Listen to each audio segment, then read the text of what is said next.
Well, the year of majors will continue on as, at the end of 2020, we saw one U.S. Open at Winged Foot. Now, Torrey Pines will be the host of the 2021 U.S. Open. Joining me today to break this down is Marty Wheaton from Wheaton Golf Services and the Lloydminster Golf and Curling Club. Marty, thanks for taking this time and joining me.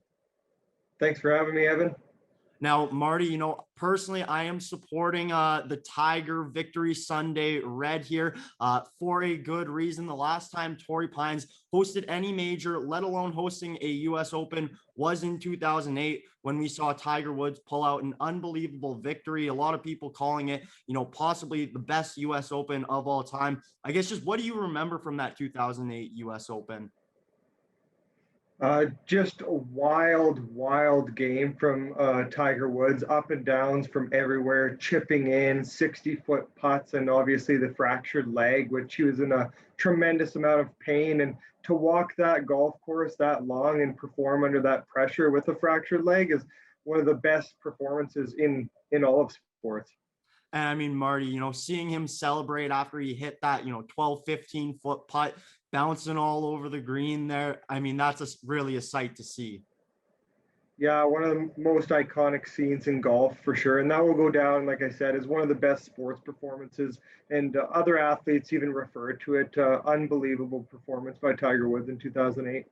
Now, Marty, that was the last time Torrey Pines hosted a major, but, Torrey Pines is a regular on the PGA Tour, hosting the Farmers Insurance Open in January there, Patrick Reed being the most recent winner of that one. Now, Marty, how do you think Torrey Pines will play different, in January versus where we are today?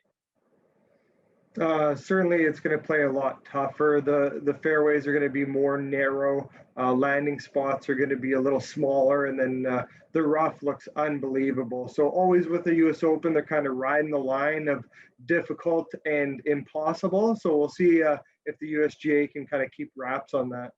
And now, just looking at past U.S. Opens, Marty, typically the winner of it is one of those bombers. Looking at the past five championships, DJ Brooks Koepka, Woodland, and DeChambeau are in there with Koepka winning two different majors there. Now, do you expect another bomber to win this year?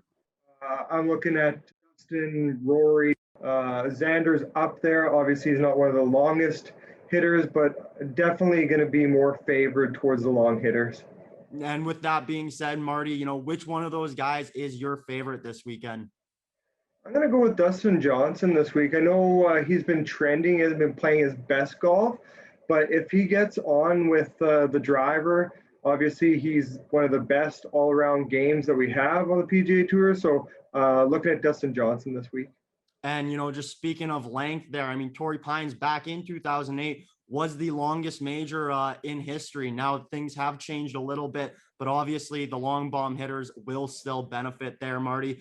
For myself, I got two guys in the back of my head, one being Jon Rahm. I mean, it was terrible to see, him having to leave the Memorial Tournament about 2 weeks ago there. So, I could see him really bouncing back here. And then the guy that you mentioned before, Xander Schauffele. I mean, he's from San Diego. With Torrey Pines being a public course, he's played it, numerous times, and it's sort of his home course. So I wouldn't be too surprised to see him do well as well. Yeah, Jon Rahm's a great pick there, and certainly what happened to him at Memorial. I'm just glad that it happened to, I guess, someone like Jon Rahm instead of a guy that's just an up-and-comer, and pretty much his career would have been on the line there.